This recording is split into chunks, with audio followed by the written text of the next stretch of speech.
Sir मैं प्रमोद।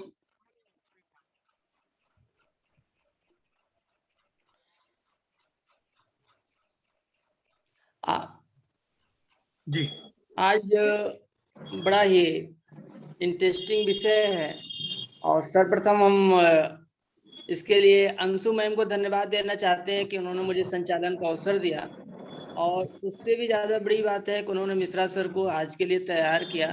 ज़्यादातर सी right mills के बारे में पढ़ने और सुनने को बहुत ही कम मिल पाता है। इस कड़ी में हम सर्वप्रथम जो है डॉक्टर पंकज सिंह भैया जो हम लोगों के सीनियर हैं, उनसे मैं आग्रह करता हूं कि कृपया वो आएं और सबसे पहले सभी प्रतिभागियों के साथ साथ सर का स्वागत करें। पंकज भैया म्यूट है, वो म्यूट है। पंकज आप म्यूट हैं। पंकज जी, पंकज भैया आप अपनी आवाज को अनम्यूट करिए। स्टिल है, नेटवर्क इश्यू होगा। जी आगे बढ़ाएं। इस विभिन्न जो तीनों सिद्धार्थ नगर यूनिवर्सिटी और दोनों महाविद्यालयों के ज्वाइंट कोलैबोरेशन में, जिसमें हमारे बीच राजस्थान के भी आलोक जी जुड़े हैं और प्रीति मैम है दुर्ग से, सुचित्रा मैम है ऑर्गेनाइजिंग सेक्रेटरी के रूप में, सभी की तरफ से, और जितने भी हमारे बीच यहाँ पार्टिसिपेंट्स जुड़े हैं और इंक्लूडिंग हम सभी के जिनसे हम लोग हमेशा सीखते हैं ऑब्जर्वेशंस के माध्यम से। जब भी सेशन होता है तो प्रोफेसर राजीव सर भी हम लोगों के बीच जुड़े हैं, उनका भी हम लोग यहाँ पे राजीव सर का भी स्वागत करते हैं और सभी के माध्यम से प्रोफेसर राजेश मिश्रा सर का स्वागत करते हैं। और ये जो आज लेक्चर है, यद्यपि हम लोग ने इनको अपने स्टूडेंट लाइफ में भी पढ़ा है, स्टूडेंट्स के साथ को पढ़ाते भी हैं, लेकिन जब भी सर के माध्यम से हम लोगों को सीखने को मिलता है तो हम लोग जरूर जुड़ना चाहते हैं। वास्तव में हम लोग बहुत कुछ नया सीखते हैं सर से। तो सर आपका बहुत बहुत स्वागत है इस सेशन में सी राइट में। स्वागत है sir.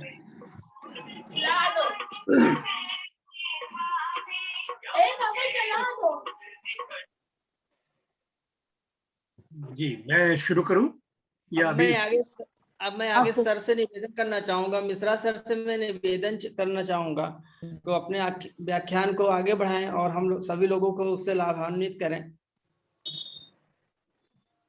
Thank you very much everyone. मुझे फिर एक बार अपने इस जो भी ये सीरीज चल रही है उसका हिस्सेदार बनाने के लिए आज मैं जिस विषय पे मुझे कहा गया है बोलने के लिए, C.W. मिल्स, सी राइट मिल्स, वो एक ऐसे चिंतक हैं जो न केवल इस मायने में भिन्न है कि उनके विचार अभी आपको लगेगा कि अलग किस्म के विचार हैं, बल्कि इस मायने में भी कि वो उन्होंने एक पूरी पीढ़ी को प्रभावित किया, बाद की पीढ़ी को, अपने विचारों से। और वो एक फ्लैम्बॉयंट किस्म के एक टीचर थे, कोलंबिया यूनिवर्सिटी में पढ़ाते थे। 1916 में उनका जन्म हुआ और बड़े ही छोटे दौर में 45 प्लस के थे जब उनकी मृत्यु हुई, 46 के समझ लीजिए।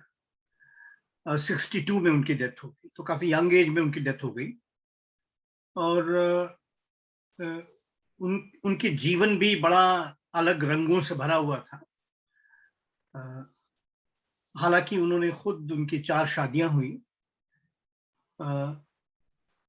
एक अपनी पत्नी से दोबारा शादी की, एक बार तलाक देके। इस प्रकार 3 ही संतानें हुई उनकी।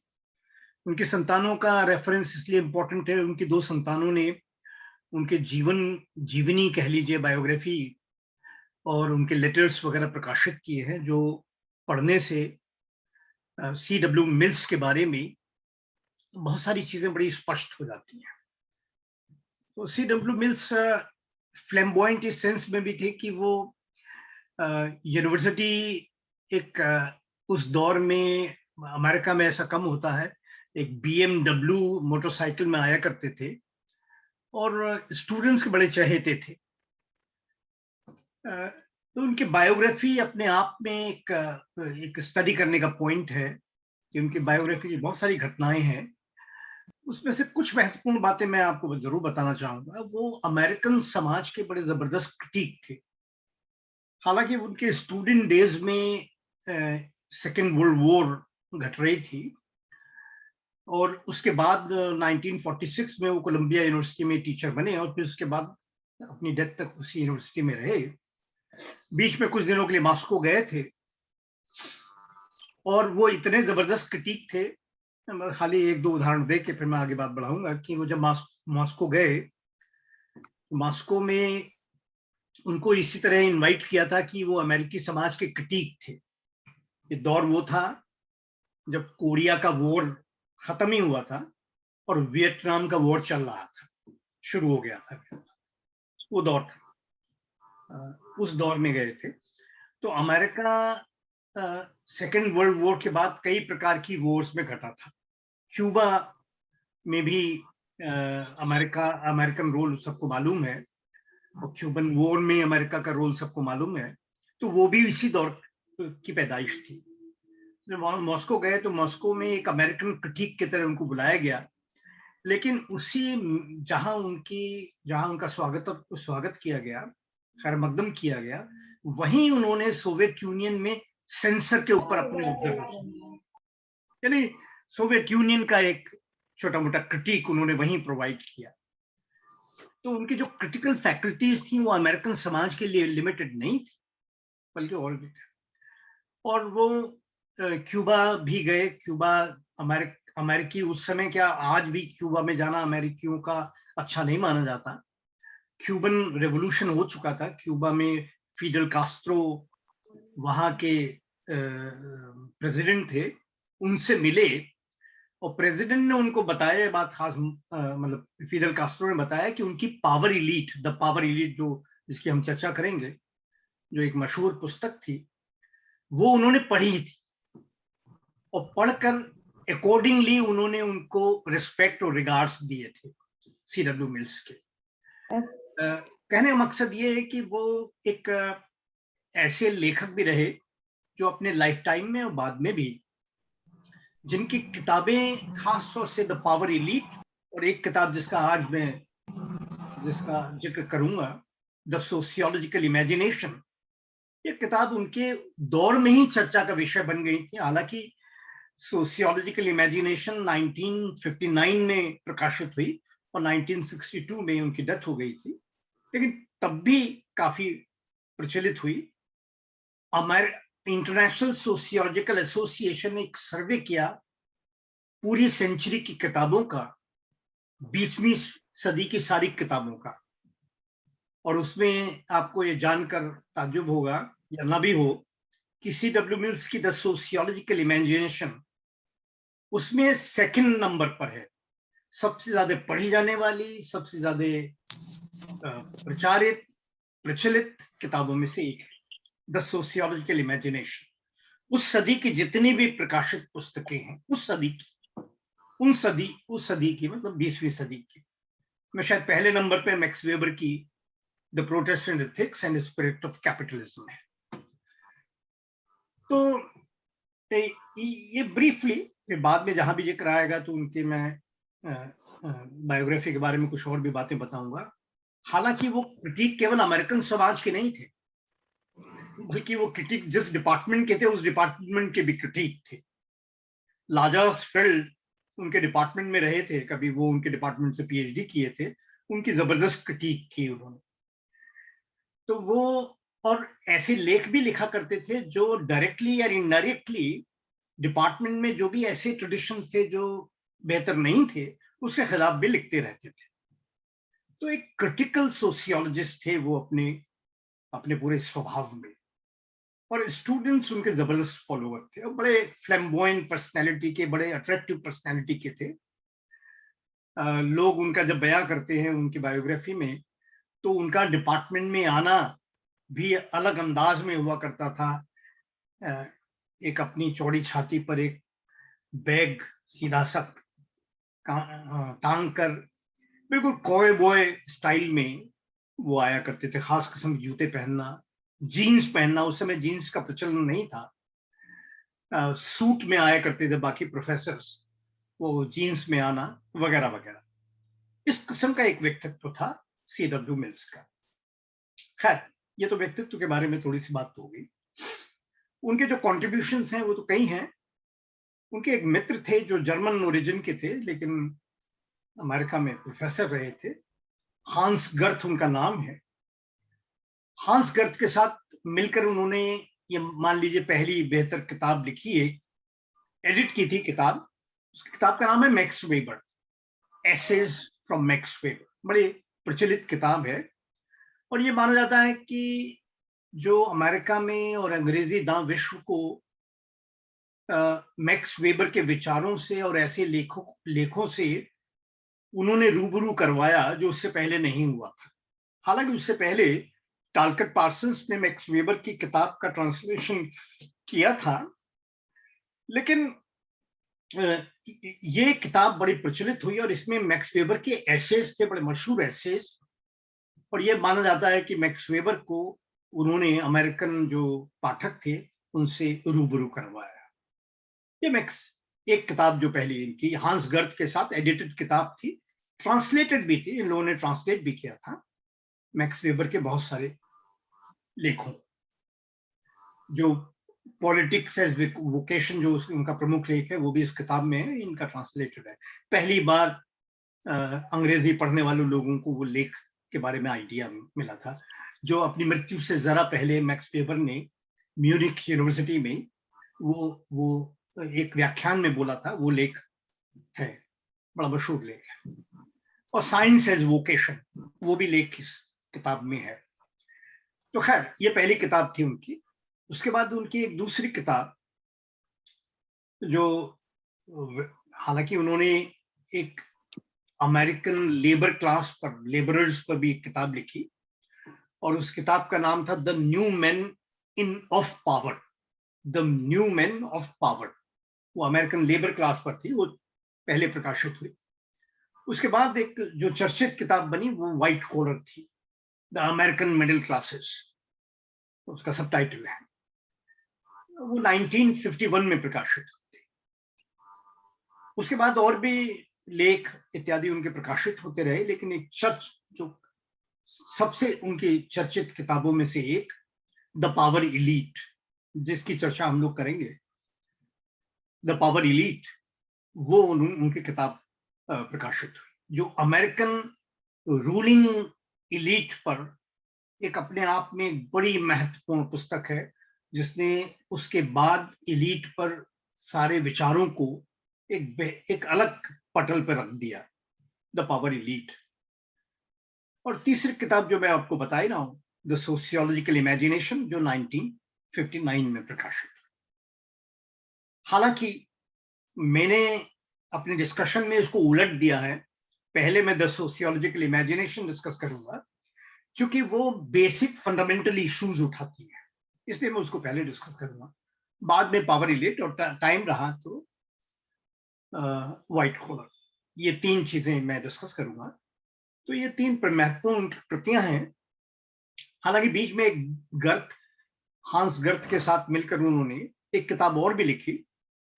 वो किताब थी कैरेक्टर एंड सोशल स्ट्रक्चर, जो हमने और राजीव भाई ने भी MA डेज में जिसको रेफर किया था, जिसको हम लोग उसके कुछ हिस्से हम पढ़ते थे।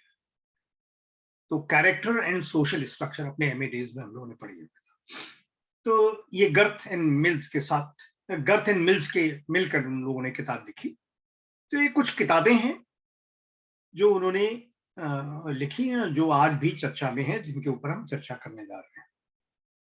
जैसे मैं आपसे कह रहा था कि थोड़ा सा जो हिस्टोरिकल कॉन्टेक्स्ट था उस दौर का, मैं इससे पहले कि अपने आपके साथ चर्चा भी कह चुका हूं कि जब भी मुझे या किसी को भी बेहतर तौर पर चिंतक को समझना होता है, तो चिंतक को समझने के लिए कम से कम उसकी जीवनी और उस दौर का विज्ञान का इतिहास और समाज का इतिहास इस संदर्भ में रखना पड़ता था, तब उसके विचार बेहतर तरीके से एप्रिशिएट किए जा सकते हैं, समझे जा सकते हैं।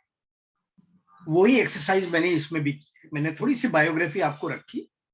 ये बायोग्राफी सेकेंड वर्ल्ड वॉर के बाद महत्वपूर्ण बन गई थी, और जैसा मैंने आपको बताया कि उनकी बायोग्राफी में उनके क्या महत्वपूर्ण किस्म का व्यक्तित्व था, एक क्रिटिक थे। ये मैंने बताया वो अमेरिकन समाज के क्रिटिक थे, अपने डिपार्टमेंट के क्रिटिक थे, उस समय की सोशियोलॉजी के क्रिटिक थे जो सोशियोलॉजी की जा रही थी। अभी हम लोग डिस्कस करेंगे, पार्सन्स के बड़े जबरदस्त क्रिटिक हैं, ग्रैंड थ्योरी, उन्होंने ही पहली बार ये शब्द उच्चारित किया और उसका क्रिटिसिज्म किया। ग्रैंड थ्योरी, महान सिद्धांत, जिसमें पार्सन्स का क्रिटिक है, जिसकी हम चर्चा करेंगे। तो एक व्यक्तित्व के कॉन्टेक्स्ट में, और फिर उस दौर का जो इतिहास था जिसके बारे में हल्के से मैंने आपको बात बताई कि सेकेंड वर्ल्ड वॉर के का और उसके बाद का दौर, सेकेंड वर्ल्ड वॉर के बाद भी बहुत सारी वॉर्स हो रही थी, उन वॉर्स का दौर, और उस दौर में इन वॉर्स में अमेरिकी समाज भी शामिल था, अमेरिकी लोग भी शामिल थे, अमेरिकी सेना भी शामिल थी, और ऐसे थर्ड वर्ल्ड के देश जो गरीब देश थे, वियतनाम या कोरिया जो बाद में डिवाइड हो गया, नॉर्थ और साउथ कोरिया में बदल गया, या फिर क्यूबा जो एक गरीब देश था। तो थर्ड वर्ल्ड के कुछ देश थे जिनके साथ अमेरिकी वॉर थी, अमेरिका की वॉर थी, तो वॉर के टाइम्स थे। अब बदलाव का दौर था, एक बदलता हुआ समाज था। उस दौर को कॉन्टेक्स्ट में रखना इंपॉर्टेंट है इनके विचारों को समझने के लिए, ये मेरा कहने का मकसद है। तो ये एक इतिहास का दौर था, उस दौर का समाज जहां भी चर्चा में आएगा तो मैं लाऊंगा उसको। आइए उनके विचारों को डिस्कस करें बारी बारी से। पहले उनका द सोशियोलॉजिकल इमेजिनेशन, जो एक प्रसिद्ध न केवल कृति है बल्कि एक प्रसिद्ध कॉन्सेप्ट भी है, एक कंसेप्ट भी है। आइए उसको समझने का प्रयास करें। हालांकि मुझे मालूम है कि ये कॉन्सेप्ट एक पर्सपेक्टिव के रूप में सारे अंडर ग्रेजुएट सोशियोलॉजी के जहां कोर्सेज हैं वहां पढ़ाया जाता है। हमारे ही मुल्क में नहीं, हिंदुस्तान में नहीं, बाहर भी पढ़ाया जाता है, बाहर भी है, बाहर पूरी किताब पढ़नी पड़ती है ना। तो ये तुमसे कहा था मैंने मीटिंग, मेरी क्लास चल रही, मुझे द सोशियोलॉजिकल इमेजिनेशन जो है वो एक ऐसा कॉन्सेप्ट है, एक ऐसा पर्सपेक्टिव है जो वर्ल्ड ओवर अंडर ग्रेजुएशन में पढ़ाया जाता है। हो सकता है आपकी यूनिवर्सिटीज में, आपके तमाम जो भी कॉलेजेस हैं वहां भी ये कोर्स में शामिल है। तो मेरा ये प्रयास रहेगा कि इस पॉइंट ऑफ व्यू से भी डिस्कस करें कि अंडर ग्रेजुएट स्टूडेंट्स उसको बेहतर तरीके से समझ सकें, राइट। लेकिन उसकी जो जो जो बारीकियां हैं, उसके जो कॉम्प्लेक्सेस हैं, जो कॉम्प्लेक्स आइडियाज हैं, उनको भी किसी तरीके से समझा जा सके, ये दोनों प्रयास में कोशिश करेगा, है ना। जहां भी आप सवाल उठा सकते हैं तो सवाल उठाइए। आइए देखिए, जो सोशियोलॉजिकल इमेजिनेशन है, पहले उस टर्म पर बात करें। C.W. मिल्स का एम्फेसिस है दोनों पर, सोशियोलॉजिकल पर भी और इमेजिनेशन पर भी। यहां इमेजिनेशन से मतलब एक प्रकार के विचार से है। हालांकि इमेजिनेशन का हिंदी में अनुवाद करेंगे तो कल्पना करेंगे, लेकिन कल्पना से ज्यादा विचारशीलता से अभिप्राय है इसका, कि विचारशीलता आप कह सकते हैं, एक नजरिया भी कह सकते हैं इसको, इमेजिनेशन को। तो एक इमेजिनेशन, सोशियोलॉजिकल इमेजिनेशन एक इस स्तर पर हमको उसको लेना चाहिए कि वो एक विचार, एक थिंकिंग या एक कल्पनाशीलता से अभिप्राय है उसका, और उसका विशेषण है सोशियोलॉजिकल। उन्होंने सोशियोलॉजी इस्तेमाल नहीं करते, सोशियोलॉजिकल कहते हैं।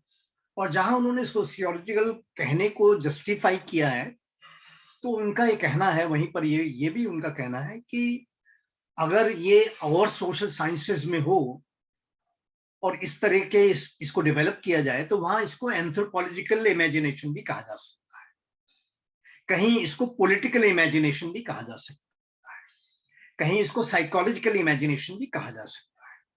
कहने का मतलब उनका सोशियोलॉजिकल से इंपॉर्टेंट ज्यादा है, सोशियोलॉजिकल जो सोसाइटी से संबंधित हो, समाज के विज्ञान से संबंधित हो, वो अभिप्राय है उनका, और इसको समझना जरूरी है। उन्होंने खुद इसको स्पष्ट करते हुए कहा कि वो अगर उनका बस चलता तो वो सोशल साइंस की जगह सोशल स्टडीज इस्तेमाल करते शब्द, और यहां वो हवाला देते हैं एक चिंतक का, जिस चिंतक ने कभी दो प्रकार की साइंसेस में डिफरेंशिएट किया था। एक जो नेचुरल साइंसेस हैं वो, और दूसरी ह्यूमैनिस्टिक साइंसेस, मानव विधा संबंधी साइंसेस। तो पहला उनका ये मानना है कि जो सोशियोलॉजिकल टर्म पर उनका एम्फेसिस है वो ये एम्फेसिस इसके साथ है कि ये एक ह्यूमैनिस्टिक, एक ज्यादा मानवीय किस्म का थिंकिंग है, न कि ये नेचुरल साइंटिफिक जैसी थिंकिंग। इस बात पर उनका एम्फेसिस है। तो जो मानवीय तत्व हैं उन तत्वों का कैसे समावेश हो इस कल्पनाशीलता में, जो समाज विज्ञान की या समाजशास्त्र की विचारशीलता है या कल्पनाशीलता है, ये इस पर एम्फेसिस है उनका। तो उनका सोशियोलॉजी से मतलब वो बड़ा स्पष्ट करते हैं, उस सोशियोलॉजी से नहीं है जो नॉर्मली उस दौर में ली जा रही थी। अभी मैं इस पर आऊंगा, उस दौर में क्या ली जा रही थी।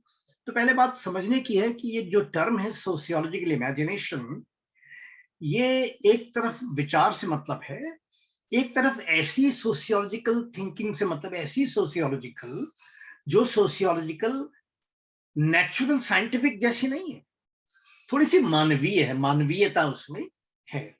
तो इस प्रकार की विचारशीलता से उनका अभिप्राय सोशियोलॉजिकल इमेजिनेशन से। तो सोशियोलॉजिकल इमेजिनेशन का पहली स्पष्टीकरण मेरे हिसाब से उनका ये है। आइए दूसरी बात करें। दूसरा उनका कहना है, अब इस बात को थोड़ा सा हमारे जो गुणी अध्यापक हैं और जो स्टूडेंट्स भी हैं वो अच्छी तरह समझ लेंगे कि उन्होंने समाजशास्त्र के इतिहास में, तब तक के इतिहास में 3 लीगेसीज छांटी, 3 विरासत कह लीजिए पाई। एक विरासत जिसको वो कहते हैं जिसमें कोंत, मार्क्स, वेबर को रखा जा सकता है और वैसे चिंतकों को रखा जा सकता है। ये जो चिंतक हैं, ये चिंतक मानव समाज के ऐतिहासिक पक्ष पर बल देते हैं। जब मानव समाज की समझने की कोशिश करते हैं तो वो उसके ऐतिहासिक आयाम में समझते हैं। मुझे आपको ये स्पष्ट करने की शायद आवश्यकता नहीं है कि अगर या तो कोंत को भी लेंगे आप, तो कोंत में जो समाज की जो भी व्याख्या है, जो भी उसकी संकल्पना है, उसमें समाज का ऐतिहासिक डायनामिक उसका पार्ट है, जिसको कोंत ने स्टेजेस में डिवाइड करके समझने की कोशिश की है। न केवल ये है बल्कि परिवर्तन, जो परिवर्तन है वो इंपॉर्टेंट है। उसको जो भी कहा जाए, उसको डेवलपमेंट कहा जाए, उसको प्रोग्रेस कहा जाए उस दौर में, या कुछ और नाम दिया जाए, लेकिन परिवर्तन या डायनामिक्स जो समाज की है वो महत्वपूर्ण है, उसको समझना है। तो हिस्ट्री इंपॉर्टेंट कंपोनेंट है पहली लीगेसी का। वेबर के साथ भी यही है। वेबर की कोई भी एनालिसिस आप उठा लीजिए, उस एनालिसिस में आप ये पाएंगे, जैसे कैपिटलिज्म की एनालिसिस है, उस कैपिटलिज्म में वेबर का एम्फेसिस कैपिटलिज्म के इतिहास में रैशनलाइजेशन का, विवेक संगतिकरण का, प्रोटेस्टेंट एथिक्स का क्या रोल है स्पिरिट पैदा करने में कैपिटलिज्म की, इसको आइडेंटिफाई किया है उसने।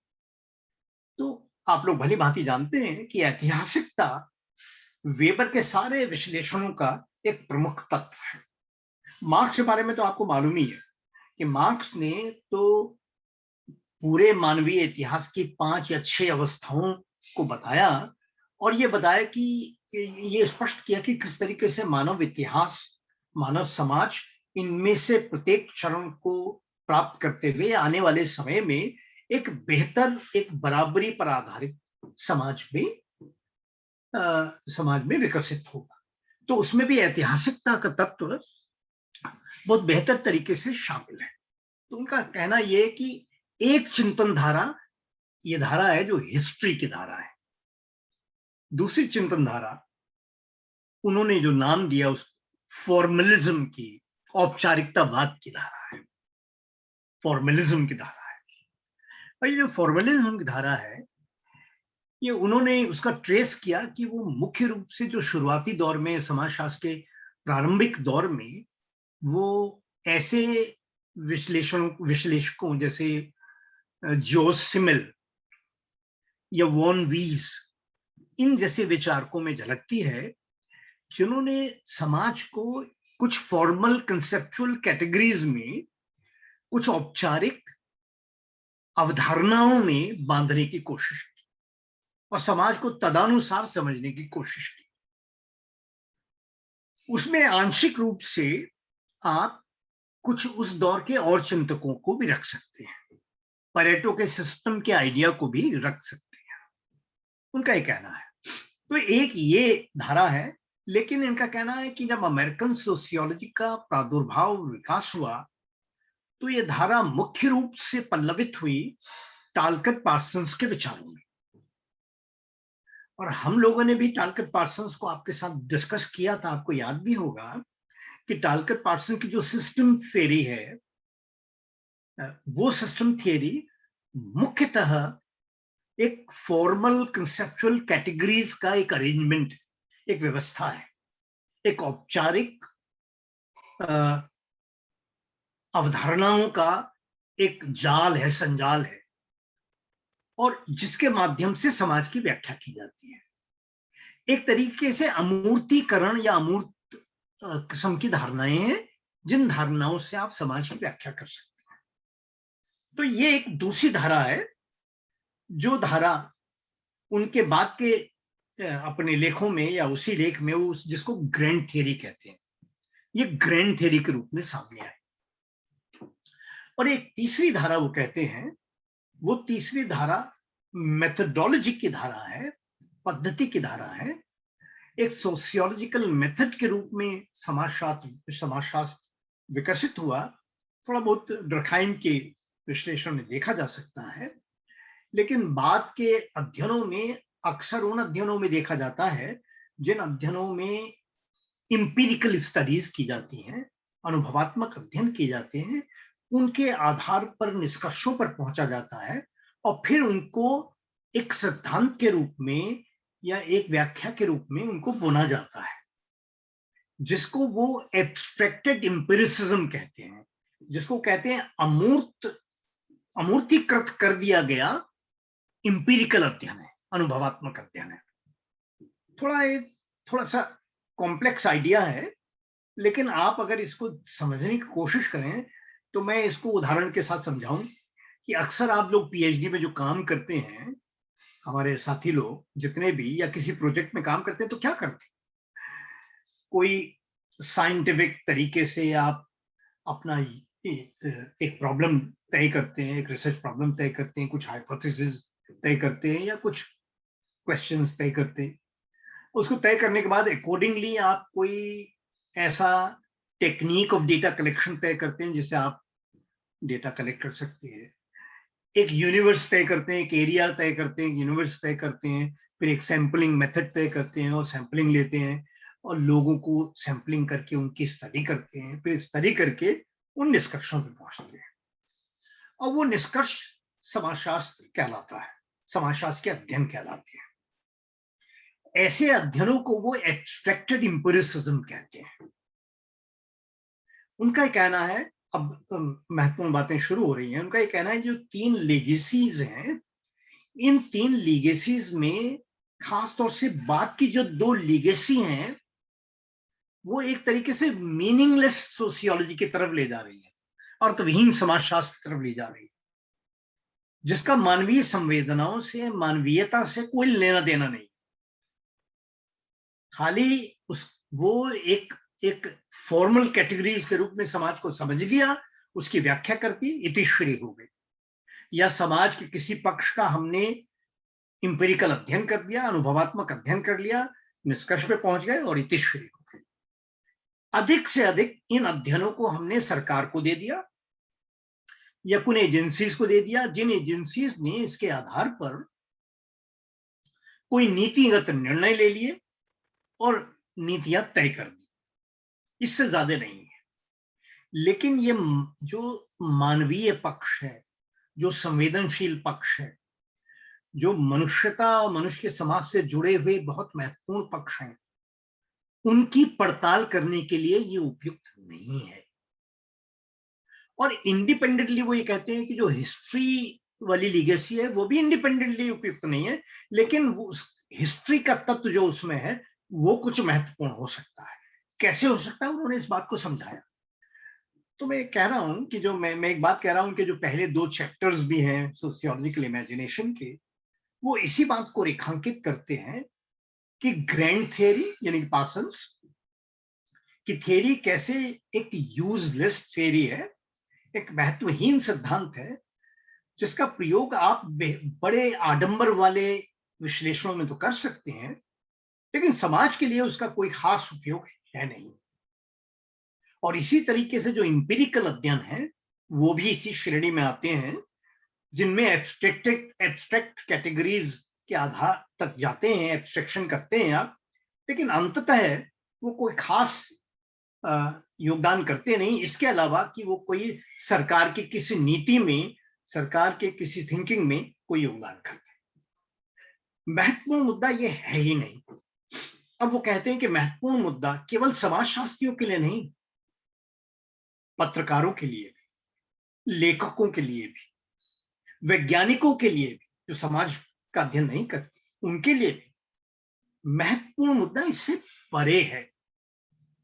समाज को, समाज की कल्पनाशीलता, समाज की विचारशीलता, समाज पे विचार करना कुछ ऐसी दृष्टि से जो दृष्टि समाज के कुछ समस्याएं हैं, समाज की कुछ प्रॉब्लम्स हैं, लोगों की अपनी पर्सनल ट्रबल्स हैं, लोगों के अपने व्यक्तिगत मसले हैं, समाज के मसले हैं, उनको कैसे एड्रेस करें और इसको इस प्लेन पे एड्रेस करे। मैं बड़ा अच्छा शब्द इस्तेमाल किया इमेजिनेशन के लिए, वो अभी याद आ गया मुझे, प्लेफुल क्रिएटिव थिंकिंग। ध्यान दीजिएगा, sociological imagination is a playful creative thinking. मतलब एक ऐसी प्लेफुल है जिसके साथ आप खेल सकते हैं, चंचल है और साथ ही साथ क्रिएटिव है, रचनात्मक है। ऐसा सोच ही समाजशास्त्रीय सोच हो सकता है। और उनका ये मानना है कि ये जो 2 मुख्य रूप से धाराएं हैं, 2 लीगेसीज हैं, ये इनकेपेबल हैं, ये सक्षम नहीं है कि समाज को इस रूप में समझ सके। अब इसके लिए वो एक चित्रण करते हैं, मैं थोड़ा उसको बदलकर आज के संदर्भों में रख देता हूं, क्योंकि मुझे लगता है उन्होंने जो चित्रण किया है, बताता रहूंगा, और आज का जो चित्रण है उसमें बहुत ज्यादा समानताएं हैं। जैसे वो वॉर का करते हैं कि वॉर के दौर में समाज में जो लोग रहते हैं, जो भी लोग रहते हैं, वो जो रहते हैं वो व्यक्ति भी हैं, वो मेन भी हैं, मेन में वुमेन भी हैं, ह्यूमंस हैं, वो जीते जागते ह्यूमंस हैं। और समाज है, समाज हमारे परिवार, हमारा नेबरहुड, हमारे दोस्त, हमारे नातेदारियां, हमारे रोजमर्रा के लोग जो हमसे डील करते हैं, वो लोग भी हैं। और कुछ सामाजिक संस्थाएं भी, तो समाज है हमारा, ये जिंदगी का हिस्सा है। अब उनका कहना है कि इन व्यक्तियों के, अगर वॉर चल रही है, युद्ध चल रहा है, तो व्यक्तियों की अपनी समस्याएं हैं, उनके लोग मारे जा रहे हैं, लोग मारे नहीं जा रहे हैं, लोग अपंग हो रहे हैं, लोग लड़ रहे हैं, उनकी चिंताएं हैं जो पर्सनल हैं। लेकिन अगर युद्ध में जहां 10 लाख से ज्यादा लोग मार दिए गए, भारत से ज्यादा कम बराबर जनसंख्या के इलाके में या उससे कम जनसंख्या के इलाके 10 लाख से ज्यादा लोग मर गए, तो वो केवल पर्सनल ट्रबल नहीं रह जाती, वो एक सार्वजनिक मुद्दा बन जाता है, वो पूरे समाज की सामूहिकता की प्रॉब्लम हो जाती है। अब मैं जरा सा बदल दूं, ये पेंडेमिक का दौर है, याद कीजिए मार्च अप्रैल, पर्सनल ट्रबल नहीं थी, मेरी 2 कजिन्स की डेथ हुई, पर्सनल ट्रबल नहीं थी, मेरे एक मामा की डेथ हुई, पर्सनल ट्रबल नहीं थी, और सब ऑक्सीजन की कमी से मारे गए, अस्पतालों में जगह नहीं थी, एक आध शहर का किस्सा नहीं था, पूरे मुल्क का, नॉर्थ इंडिया का पूरे मुल्क का किस्सा था। और संस्थाएं काम नहीं कर रही थी, संस्थाओं से मतलब हॉस्पिटल्स या सरकार, सब अपने घर में बैठे हुए थे, लोग तरस रहे थे ऑक्सीजन के लिए, जो इतनी मात्रा में उपलब्ध है, जिसमें जीवन चलता है, वही उपलब्ध नहीं थी, जो हिंदुस्तान में सबसे ज्यादा प्रोड्यूस की जा रही है वही उपलब्ध नहीं थी। एक वॉर, एक महामारी, दोनों में एक साम्यता आप देख सकते हैं। तो ये केवल व्यक्तिगत समस्याएं नहीं रह गई थी कि मेरी कजिन, मेरी फैमिली की प्रॉब्लम नहीं थी, मेरी अपनी प्रॉब्लम नहीं थी, मेरे नजदीकी लोग डेथ नहीं हो रही थी, मेरे दोस्त लोग नहीं डेथ हो रही थी, बल्कि एक मुल्क में तमाम लोगों की डेथ हो रही थी, हजारों लोग मारे जा रहे थे। ये बात अलग है कि तमाम लोग उसको छुपा रहे थे कि इतने लोग नहीं मारे गए, इतने, सरकार भी छुपा रही थी। अब संस्थाएं काम नहीं कर रही थी, तो उनका सीधा सा तर्क है कि एक इंपीरिकल स्टडी का क्या योगदान होगा इसमें, कुछ निष्कर्षों पहुंच जाएंगे, सरकार को दे देंगे, एक नीति निर्धारित हो जाएगी, लेकिन असली इशू, जो असली मुद्दे हैं, जो संवेदनशीलता के मुद्दे हैं, वो बाहर नहीं आ पाए। ऐसे ही इसमें हम पार्सन्स के ग्रैंड थियरी का क्या करें, या किसी भी ग्रैंड थियरी का, या मार्क्स की ग्रैंड थियरी का, किसी का भी क्या, वो कहते हैं ऐसे जो ये पर्सनल ट्रबल्स और पब्लिक इश्यूज, इनमें जो आपस में रिलेशनशिप है, इनमें जो संबंध है, इन संबंध को जब तक आप उद्घाटित नहीं करेंगे, जब तक आप समझेंगे नहीं, तो इस संकट के विभिन्न पक्षों को विश्लेषित नहीं कर पाएंगे, जान भी नहीं पाएंगे, और जानकर इसको ऐसे संबोधित नहीं कर पाएंगे कि कभी इस मुश्किलातों से कैसे निकला जाए, इसको भी नहीं कभी हल कर पाएंगे, अगर इन मुद्दों को हल नहीं कर पाएंगे। अगर आप सोशल इंस्टीट्यूशन फेल हो रही हैं, अस्पताल फेल हो रहा है, मेडिकल व्यवस्था फेल हो रही है, तो अगर आपको इस पॉइंट ऑफ व्यू से नहीं करेंगे, तो आगे आने वाले समय में जब भी कोई क्राइसिस आएगी, तो आप फिर यही सब संकट सह रहे होंगे, फिर भी यही संकट चल रहा हो, कोई भी छोटा मोटा संकट आएगा तो यही आप फेस कर रहे होंगे। मैं जानबूझ के मिला रहा हूं, वो ये वॉर से जोड़ रहे हैं, जो अमेरिकी सैनिक वियतनाम में या कोरिया में या क्यूबा में कहीं भी कर रहे हैं, तो क्या घट रहा है अमेरिकन लोगों के साथ, वो खाली पर्सनल ट्रबल्स नहीं रह गई, तो एक मुद्दा बन गया है, एक सोशल इशू है। तो उनका ये कहना है कि सोशियोलॉजिकल इमेजिनेशन एक ऐसा अधिक संवेदनशील विचारशीलता है जो इन सबको समझने का, विश्लेषण करने का प्रयास करती है। ये महत्वपूर्ण था। अब इसीलिए माना जाता है कि जो उन्होंने अपनी इस किताब में जो इश्यूज उठाए हैं वो काफी संवेदनशील है, उसको समझने की जरूरत है। मैंने तो एक उदाहरण में इसको रख दिया, केवल एक उदाहरण नहीं है, उन्होंने ही एक उदाहरण दिया है जो आज के संदर्भ में कितना उपयोगी है। वो कहते हैं अनएम्प्लॉयमेंट। अगर 1 लाख की जनसंख्या का एक शहर है और 4 लोग अनएम्प्लॉयड हैं, ये एक पर्सनल ट्रबल है, एक व्यक्तिगत समस्या है।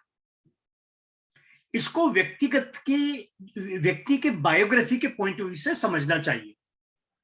समझा जा सकता है व्यक्ति इतना क्वालिफाइड नहीं है, इतना स्किल्ड नहीं था, इतना योग्य नहीं था, नौकरी नहीं पा सका, वगैरह वगैरह। लेकिन एक 22 करोड़ के प्रदेश में करोड़ों लोग जॉब रहित हैं, लाखों युवा, पढ़े लिखे युवा नौकरी नहीं पा रहे हैं, ये कोई व्यक्तिगत समस्या नहीं रह जाती।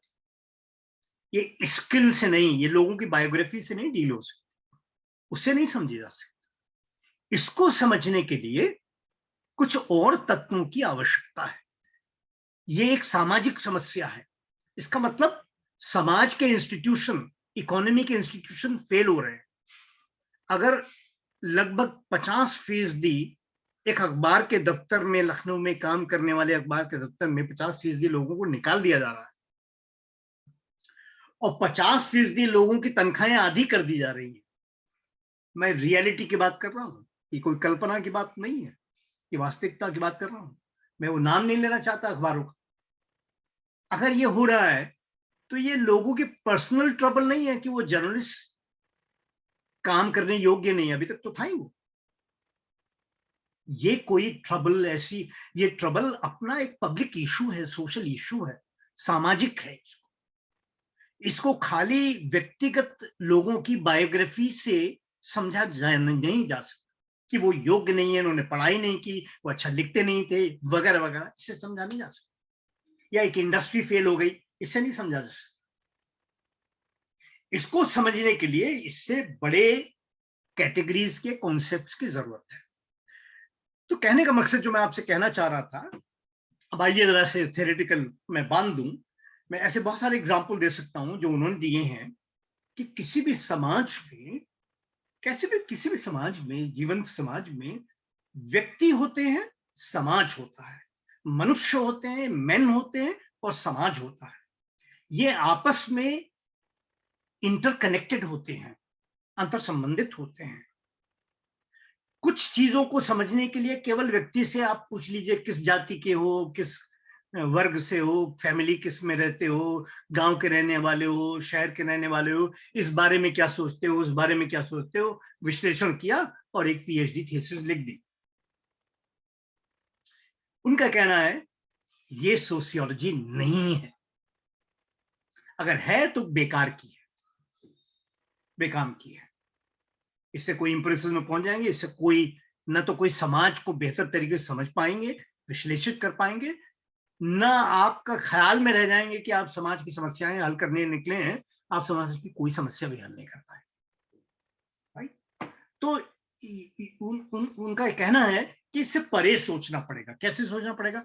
तो पहली बात मैंने कह दी, व्यक्ति और समाज को आपस में रिश्ते से सोचना पड़ेगा, नंबर 1।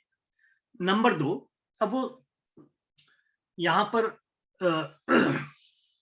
उन्होंने उनके खुद शब्दों की बात कर रहा हूं मैं, जो उन्होंने अपने प्राक्तन में ही लिख दिया है, जो उन्होंने इंट्रोडक्शन लिखा है उसी में लिखा हुआ है, वो उसी की बात अभी उठाता हूं और उसी से बात को समझने की कोशिश करता हूं।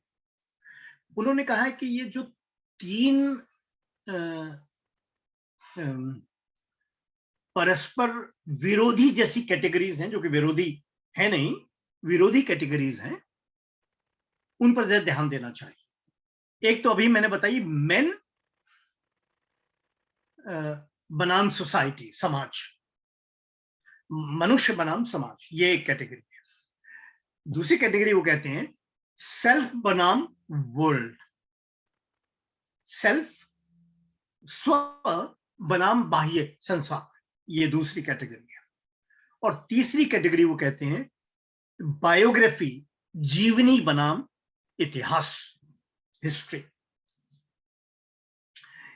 इन 4 परस्पर विरोधी जैसे लगने वाले युग्मों के रेफरेंस में हमें इस बात को विश्लेषित करना चाहिए।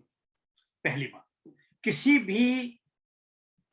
किसी भी सोशियोलॉजिकल इमेजिनेशन का एक तत्व है कि तत्व को इन 3 युग्मों की दृष्टियों से समझिए।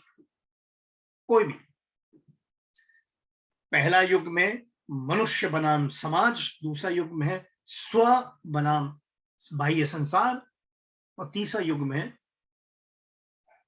जीवनी बनाम इतिहास। 3 है। इन युग्मों के संदर्भ में समझा जाना चाहिए।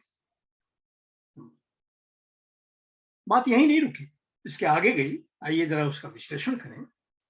उनका कहना है कि अब अगर ये आपको स्पष्ट हो गया हो कि जो सोशियोलॉजिकल इमेजिनेशन है वो पहले तो इस बात में अंतर स्पष्ट करता है कि व्यक्तिगत समस्याएं, पर्सनल ट्रबल्स, कठिनाइयां, और सामाजिक मुद्दे या सार्वजनिक मुद्दे, इनमें भेद है, संबंध है इनमें।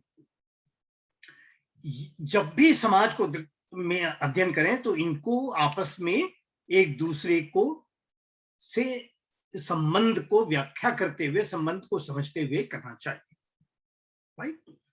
और ये जब भी करें तो 3 युग्मों का सहारा ले। एक मनुष्य बनाम समाज, एक स्व बनाम संसार, बाह्य संसार, और तीसरा एक जीवनी बनाम इतिहास। इसके बाद वो कहते हैं कि सोशियोलॉजिकल इमेजिनेशन का कुछ और महत्वपूर्ण कंपोनेंट है, और उन्होंने इस बात को कई तरीके से कई जगह स्पष्ट किया है। आइए मैं उसको सारांशित करता हूं। उनका कहना है कि जब भी आप किसी भी सामाजिक मुद्दे को, किसी भी व्यक्तिगत समस्या और सामाजिक मुद्दे के अंतर संबंध को जानना चाहें तो आप हमेशा दृष्टि में रखें कि अब 3 कॉन्सेप्ट वो इस्तेमाल करते हैं। पहला है बायोग्राफी, जीवनी। दूसरा है इतिहास। बायोग्राफी आप जानते हैं, बायोग्राफी से उनका अभिप्राय है व्यक्ति का जीवनी, व्यक्ति का जीवन के जो भी महत्वपूर्ण पक्ष हैं वो सब।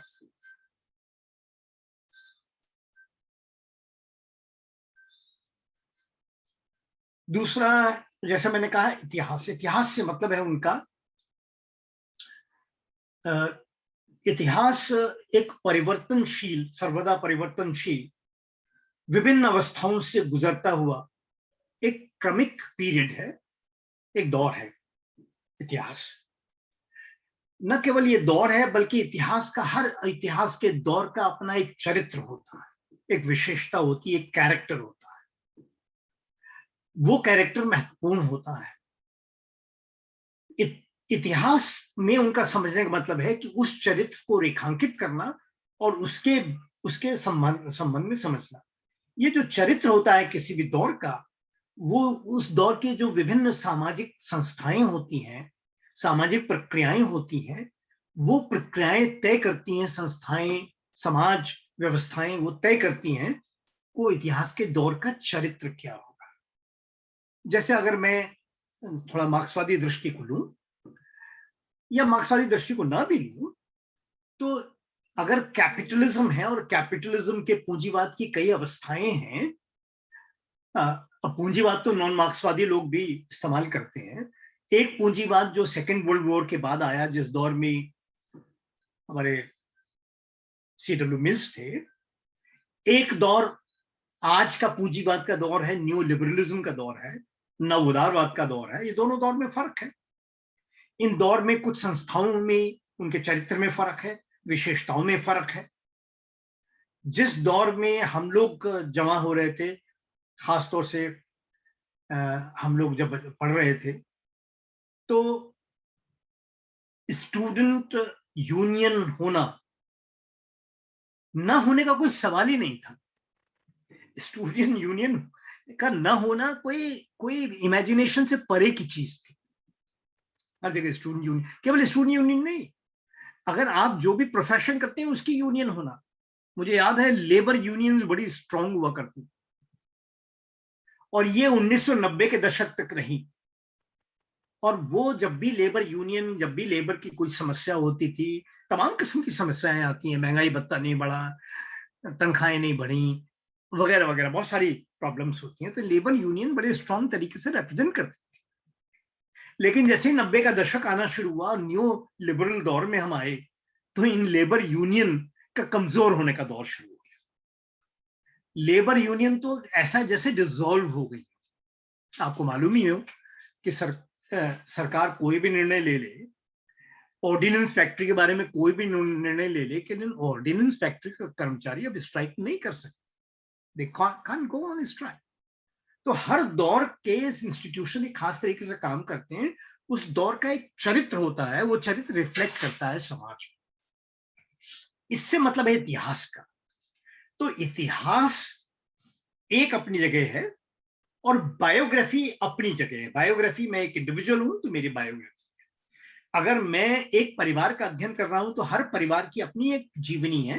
वो जीवनी, उसके जीवनी के महत्वपूर्ण अवस्थाएं, महत्वपूर्ण इवेंट्स, वो उसके बायोग्राफी का निर्माण करती हैं। तो उनका कहना है कि हर समाज में ये बायोग्राफी हिस्ट्री को क्रॉस करती है, काटती है, इंटरसेक्शन है। इस इंटरसेक्शन को समझते हुए समाज को समझना चाहिए। जैसे मैं पिछली बार में बात कर रहा था कि अस्पतालों में जगह नहीं थी, कमी थी, लोग बिक गए, लोगों के मकान बिक गए एक इलाज कराने में अगर कोरोना हो गया प्राइवेट हॉस्पिटल्स, और ये बड़े बड़े मध्य वर्ग के परिवारों के साथ, और जिनके पास पैसे नहीं थे, जो जा ही नहीं सकते, अप्रोच नहीं कर सकते, घर में ही डेथ हो गई, और लोगों ने समझा पता नहीं क्या हो गया और डेथ हो गई। अगर इसको इस दृष्टि से अध्ययन करें कि एक बायोग्राफी लें, जिन परिवारों में ऐसा हुआ उन परिवारों की बायोग्राफी लें, और इतिहास का अध्ययन करें, इतिहास के तमाम डायनेमिक्स को लेते हुए उसके चरित्र को आइडेंटिफाई करें, तो ये पाएंगे कि देखते देखते पिछले 3 दशकों में हॉस्पिटल्स, कम से कम डिस्ट्रिक्ट लेवल पर हॉस्पिटल्स जो बड़ी जनसंख्या के उपलब्ध थे, भीड़ तो होती थी, लेकिन लोगों को इलाज मिल जाता, जगह मिल जाती। ग्रेजुअली इस किस्म का गवर्नमेंट की ओनरशिप हॉस्पिटल से खत्म होती चली गई, और गवर्नमेंट हॉस्पिटल जनसंख्या के अनुपात में बढ़े ही नहीं। क्या बढ़े? Private hospitals. और प्राइवेट हॉस्पिटल का जितना खर्चा है, मुझे मालूम हम जैसे लोग भी वहन नहीं कर सकते उसका। तो अगर आप इस दृष्टि से सबको समझेंगे तो आपके समझ में आ जाएगा कि जब भी कोई बीमारी महाबीमारी की तरफ बनेगी या बीमारी भी होगी, तो बीमारी अपने आप में एक बड़ी आर्थिक मुसीबत हो जाएगी। उस जीवनी के लिए, उस जीवन के लिए, उस परिवार के लिए जहां ये हुआ है, उस परिवार के लिए, जीवन के लिए मुसीबत हो जाएगी। उसकी बायोग्राफी में एक इंपॉर्टेंट इवेंट घट जाएगा। उसे प्रॉपर्टी बेचनी पड़ सकती है, हाउस बेचना पड़ सकता है, उधार लेना हो सकता है, कुछ भी हो सकता है। मेरी बात स्पष्ट हो रही होगी कि उनका ये कहना है कि जब भी ये इन तमाम घटनाओं को, इन तमाम चीजों को समझा जाए, तो एक तरफ पर्सनल ट्रबल्स और सोशल इश्यूज के रेफरेंस में, इंटर रिलेशनशिप में समझा जाना चाहिए, और दूसरा बायोग्राफी और इतिहास कहां एक दूसरे को काटते हैं, और एक सोशल कॉन्टेक्स्ट, उसका एक सोशल कॉन्टेक्स्ट भी है, इसमें उसको समझा जाना चाहिए। इसको उन्होंने सोशियोलॉजिकल इमेजिनेशन कहा। उनका मानना था कि ये रियल सोशियोलॉजी है, और उनका मानना है ये इमेजिनेशन केवल सोशियोलॉजी तक सीमित नहीं रहना चाहिए। अगर जर्नलिस्ट हैं तो उनको भी इस पर विचार करना चाहिए, उनको भी एक दृष्टि प्रदान करेगा, उनको भी जो हो रहा है उसको समझने की दृष्टि प्रदान करेगा, कैसे घटित हो रहा है। और खामखा एब्स्ट्रैक्ट कैटेगरीज में, अमूर्त किस्म के शब्दों में एक घालमेल में नहीं समझेगा। परिवार के संदर्भ में भी इंपॉर्टेंट है। तो उनका कहना था, उनके अनुसार सोशियोलॉजिकल इमेजिनेशन का अभिप्राय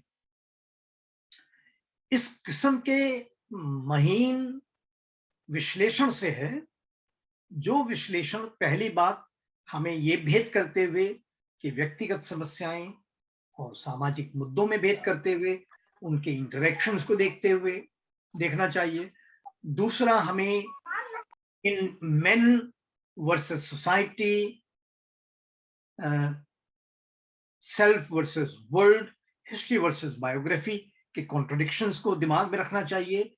और फिर हमें उसको इतिहास और बायोग्राफी कैसे दूसरे को एक कट अक्रॉस करती समझना चाहिए।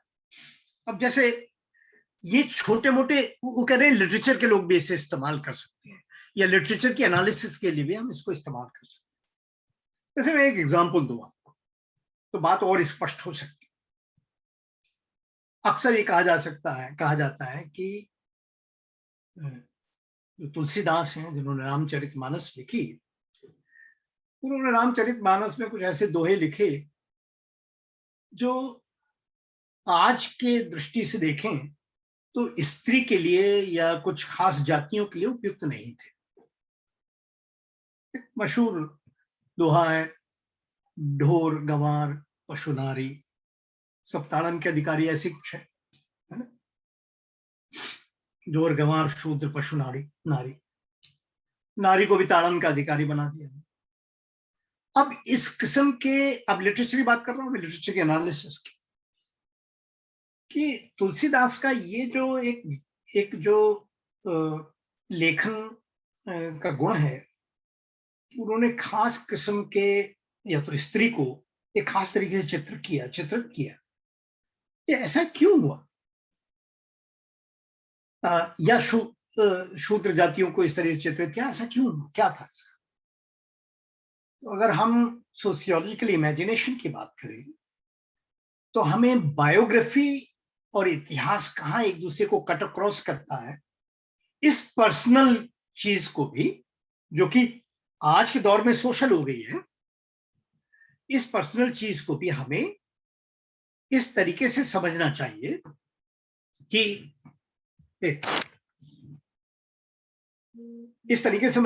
कि हिस्ट्री और बायोग्राफी कहाँ कट अक्रॉस। अब अगर तुलसी की जीवनी में, बायोग्राफी में देखा जाए तो उनके साथ स्त्री के जो इंटरेक्शंस हैं, उसके जो इवेंट्स हैं, बड़े अलग अलग से। पत्नी से बेइंतहा मोहब्बत, लेकिन पत्नी का ये कहना कि भाई कुछ सीखो, कुछ जानो, और तभी मेरा रिस्पॉन्स, मेरा प्रत्युत्तर मिलेगा। हालांकि कहानियां तो ये भी हैं कि वो सांप को रस्सी समझ के खिड़की में चढ़ गए, लेकिन फिर भी उनको वो रिस्पॉन्स नहीं मिला जो उनको चाहिए था।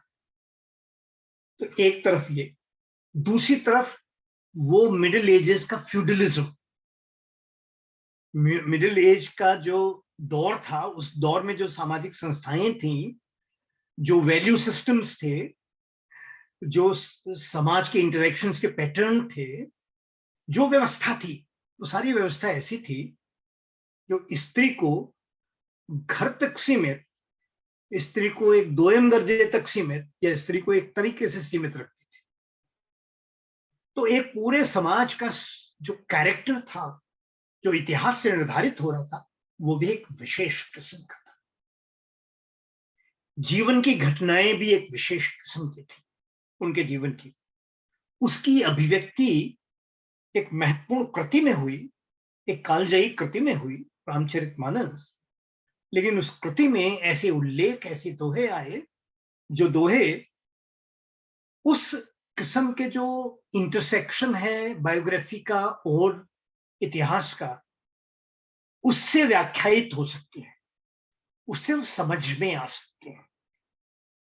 मेरा बताना ये चाहता हूं कि इसीलिए C.W. मिल्स का एम्फेसिस पूरे सोशियोलॉजिकल इमेजिनेशन ये है कि सोशियोलॉजिकल इमेजिनेशन केवल सोशियोलॉजी तक सीमित चीज नहीं है,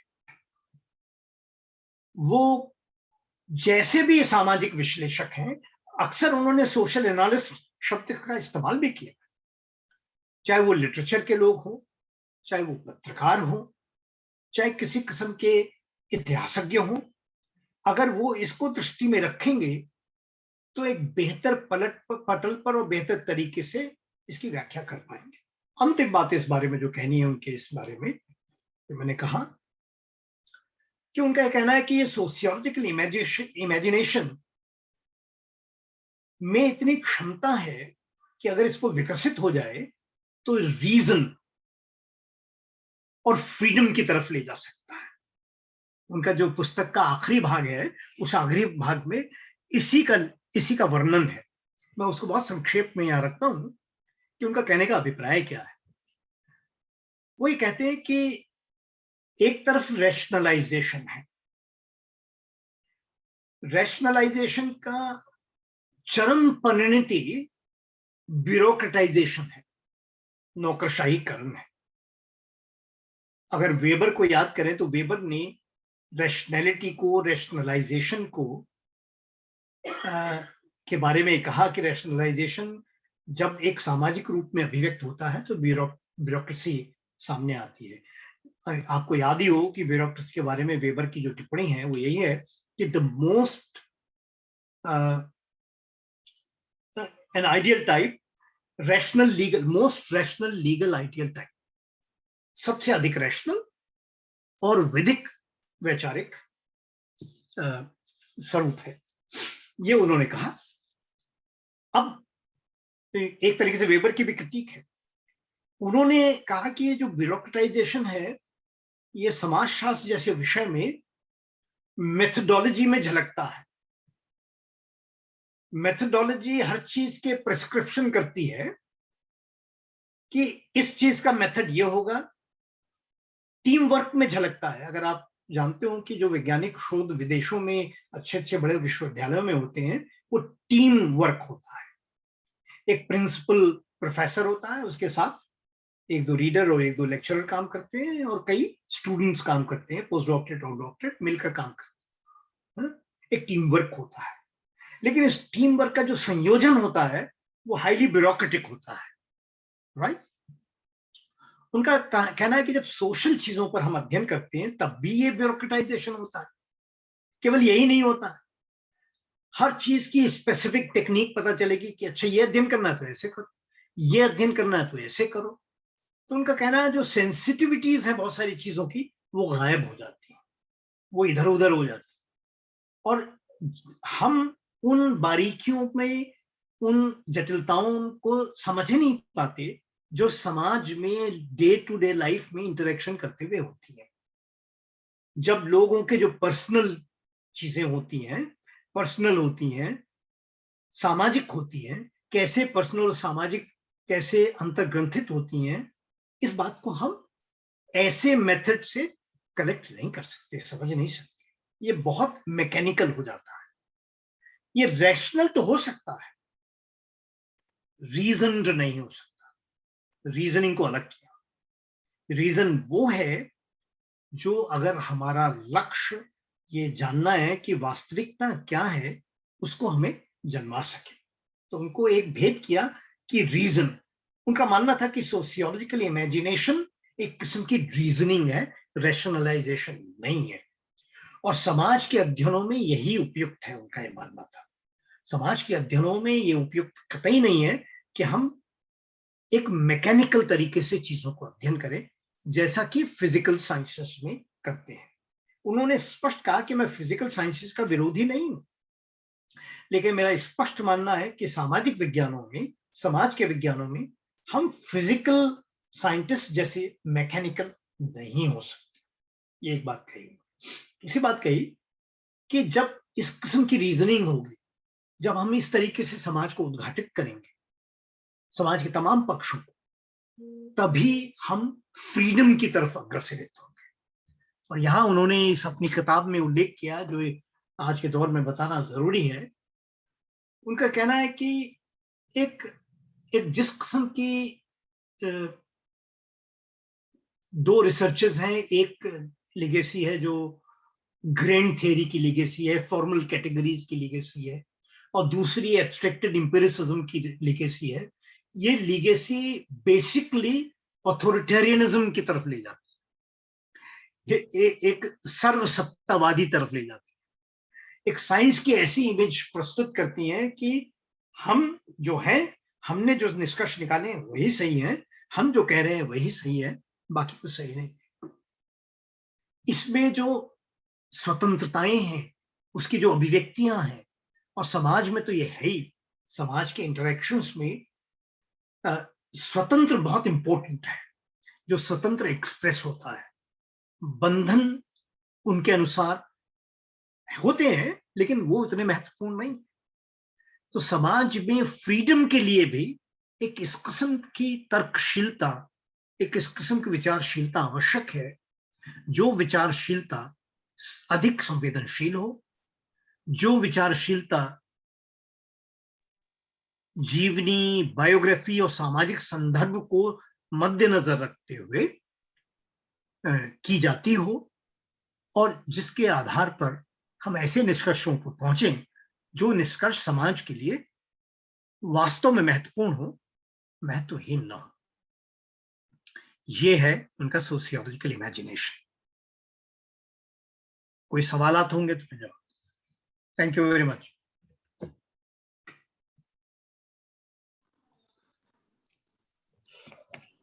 एनी क्वेश्चन?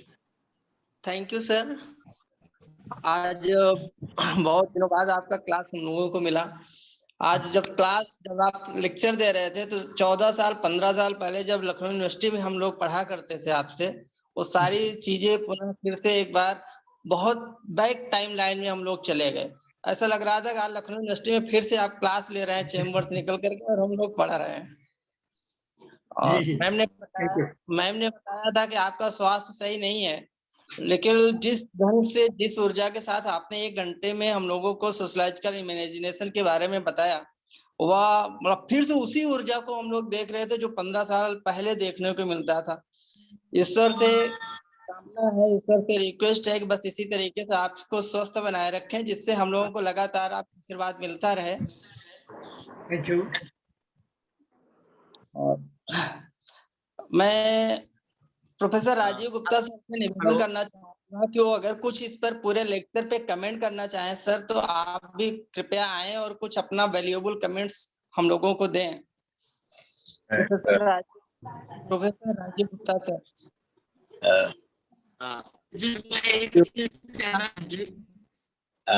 आप सब लोगों ने मौका दिया मुझे कि मैं राजेश को फिर एक बार सुनूं एक बहुत महत्वपूर्ण इशू के ऊपर, क्योंकि हम लोग जहाँ के विद्यार्थी रहे हैं वहाँ ये माना जाता था कि सी राइट मिल्स को अगर नहीं पढ़ा है तो सोशियोलॉजी अधूरी है, और वो अधूरापन कंसेप्चुअल एस्पेक्ट में भी था और मेथोडोलॉजिकल एस्पेक्ट में भी था। अगर सी राइट मिल्स को नहीं पढ़ा गया है तो ऐसा हमारे टीचर्स का प्रेषण हुआ करता था। और मुझे बहुत खुशी है कि राजेश ने काफी विस्तार से अपनी बात को रखा है। इनफैक्ट मुझे याद है कि जब सोशियोलॉजिकल इमेजिनेशन को हमें पढ़ने का मौका मिला तो हमारे टीचर्स ने 2 सवाल हमारे सामने रखे थे कि how do we imagine society and how do we imagine sociology. हम समाज की कल्पना कैसे कर सकते हैं और समाज शास्त्र की कल्पना कैसे कर सकते हैं। जब हम सी राइट मिल्स को पढ़ते हैं, क्योंकि राजेश ने बहुत सारी बातें बता दी हैं, तो फ्रैंकफर्ट स्कूल के साथ इनका तो एक एसोसिएशन थॉट प्रोसेसेस पर आधारित है, वो हमें साफ साफ नजर आता है। In fact it's a new kind of social consciousness, एक नई तरह की सामाजिक चेतना है जहां बायोग्राफी और हिस्ट्री इन दोनों का एक बहुत जो एक बड़ी महत्वपूर्ण इंटरकनेक्टेडनेस है, वो इंटरकनेक्टेडनेस हमारे सामने आती है। इससे ये भी पता लगता है कि हिस्ट्री की एक क्रिटिकल इवैल्यूएटिव अंडरस्टैंडिंग के बिना ना तो हम सोसाइटी को समझ सकते हैं और ना ही हम शायद इंडिविजुअल को समझ सकते हैं। इंडिविजुअल को समझने के लिए भी सोशल स्फीयर्स का एक हिस्टोरिकल रूट हमें पता लगना चाहिए, और हिस्टोरिकल रूट किधर जा रहा है इसको समझने के लिए इंडिविजुअल के जो अपने परसेप्शन है, उस इंडिविजुअल के परसेप्शन को जानना बड़ा जरूरी है। और इसलिए बायोग्राफी और हिस्ट्री ये दोनों सोशियोलॉजी के बहुत इम्पोर्टेंट कंसेप्चुअल और मेथोडोलॉजिकल टूल बन जाते हैं। एक पार्ट तो ये था। दूसरा, जिन लोगों ने सी राइट मिल्स की पुस्तकों को पढ़ा है वो ये बिल्कुल समझते हैं कि वो समाज के अंदर जिस तरह की एनार्की थी,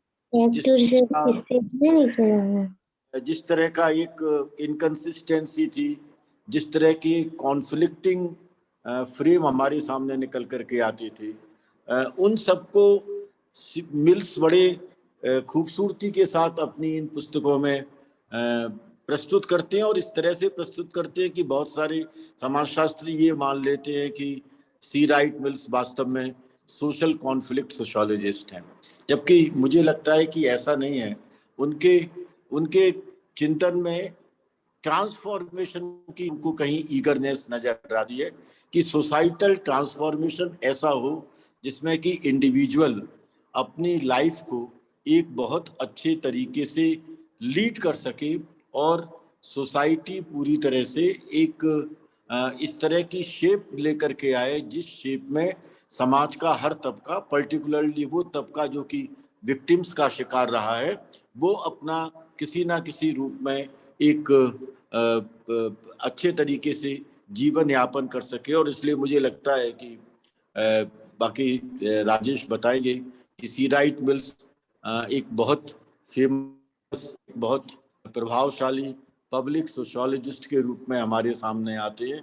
और मुझे ऐसा भी लगता है कि पब्लिक सोशियोलॉजी की जो ब्रांच है वह ब्रांच बिना सी राइट मिल्स का अध्ययन किए हुए, बिना सी राइट मिल्स को पीटर बर्जर से जोड़े हुए पूरी नहीं हो पाती है। और इसलिए मुझे लगता है कि सी राइट मिल्स की सोशियोलॉजिकल इमेजिनेशन और पीटर बर्जर की एन इन्विटेशन टू सोशियोलॉजी, इन दोनों को अगर हम साथ पढ़ करके आगे बढ़ें तो शायद सोशियोलॉजी की जो एक पीपल्स इंटरेस्ट के साथ में समझ होनी चाहिए और जन कल्याण के लिए जो सोशियोलॉजी का रोल होना चाहिए उसको हम पूरी तरह से ना केवल समझ सकते हैं बल्कि क्लासरूम ट्रांजैक्शन का हिस्सा बना सकते हैं।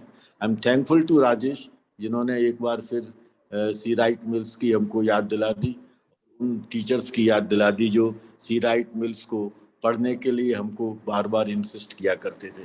Thank you very much. Thank you professor Rajeev Gupta sir. ये हम लोगों के सौभाग्य की बात है कि मिश्रा सर के साथ आपका भी लगातार आशीर्वाद मिलता रहा है। और ये मुझे लगता है कि आज के सोशियोलॉजिकल एकेडमिक जो फ्रेटर्निटी है उसके लिए बड़ा ही फ्रूटफुल लेक्चर था, क्योंकि सर ज्यादातर सी राइट मिल्स में जो 3 कैटेगरी है उसमें जो बायोग्राफी और हिस्ट्री का डिवीजन है, इसको समझने में सोशियोलॉजी के खास करके यूजी और पीजी के स्टूडेंट को प्रॉब्लम होती रहती है। और मुझे लगता है कि आज मिश्रा सर ने बहुत ही सरल तरीके से उस चीज को समझाया।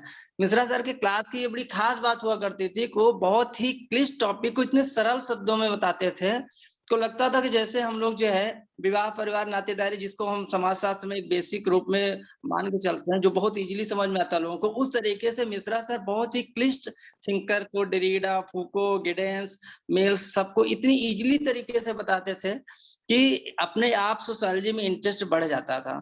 और आज उस कड़ी में मिश्रा सर ने फिर हम लोगों को अपनी विशेष दी, इसके लिए मिश्रा सर को हम लोग आभार व्यक्त करते हैं। और now I would like to invite Preeti ma'am. अभी पंकज जी से वेलकम के समय पंकज जी जुड़ नहीं पाए। पंकज जी आपसे रिक्वेस्ट है अगर कुछ बात रखना चाहें। मैं बिल्कुल रखना चाहता हूँ। पंकज जी। हाँ, बहुत बहुत धन्यवाद दीदी। सर का बहुत फ्रूटफुल लेक्चर था। बस सर से मैं एक चीज कहना चाहता हूँ, सर का व्याख्यान होगा तो थोड़ा सर मेरी एक आपका मैं लेक्चर सुन रहा था, उसके साथ ही साथ जो वर्तमान समाज है हमारे सामने 3 चीजें आ रही हैं सर। एक तो न्यू एजुकेशन पॉलिसी है, गवर्नमेंट का ये दस्तावेज है जिसके आधार पे जो इंडिया की फ्यूचर है वो उसको तैयार करना है, उधर जाना है सर। उसी के साथ साथ आजकल का जो समाज है बहुत उथल पुथल हो रही है समाज में, और अभी 2 साल के ही दौर में हम लोग देख रहे हैं जिसमें आपने जिक्र किया कोविड पीरियड। तो इस दौर में ये सी राइट मिल्स, उनकी सोशियोलॉजिकल इमेजिनेशन बहुत महत्वपूर्ण है। और मैं सर से ये निवेदन करना चाहूंगा कि इसको जो कल का जो व्याख्यान होगा सर का पावर एलिट का, तो मैं ये कहना चाहूंगा कि इमर्जिंग पावर एलिट पर भी सा व्याख्यान करें। और इनको जो चीज मैंने आपके संज्ञान में लाने का प्रयास किया है कि हिंदुस्तान की न्यू एजुकेशन पॉलिसी जो बड़े अभी उसमें उथल के दौर से गुजर रही है, कहीं पर कोई क्लियरिटी नहीं है, और उसके आधार पे हम नया कुछ बनाना चाहते हैं। और पैरेलल समाज में भी बहुत ज्यादा उथल पुथल हो रही है, तो इसको सर आप किस एंगल से देखते हैं, थोड़ा इस पर करने का कष्ट करें। बहुत ब्रीफली मैं हल्की सा बीच में इंटरवेंशन कर दूं, परमिशन है? जी सर बिल्कुल। जी, मैं बिल्कुल प्रोफेसर राजीव की बात से सहमत हूं एकदम कि मैंने जिक्र नहीं किया कि C.W. मिल्स कोई कॉन्फ्लिक्ट थियरिस्ट है। कॉन्फ्लिक्ट के जो भी ट्रेडिशंस हैं, अगर मान लीजिए 2 ट्रेडिशंस हैं, एक ट्रेडिशन जो मेनली जॉर्ज सिमिल वाला और कोजर वाला ट्रेडिशन है, मैंने आपको पहले ही बता दिया, वो तो उसको फॉर्मल कैटेगरीज में रख देते हैं, वो उसको part of grand theory schema मान लेते हैं।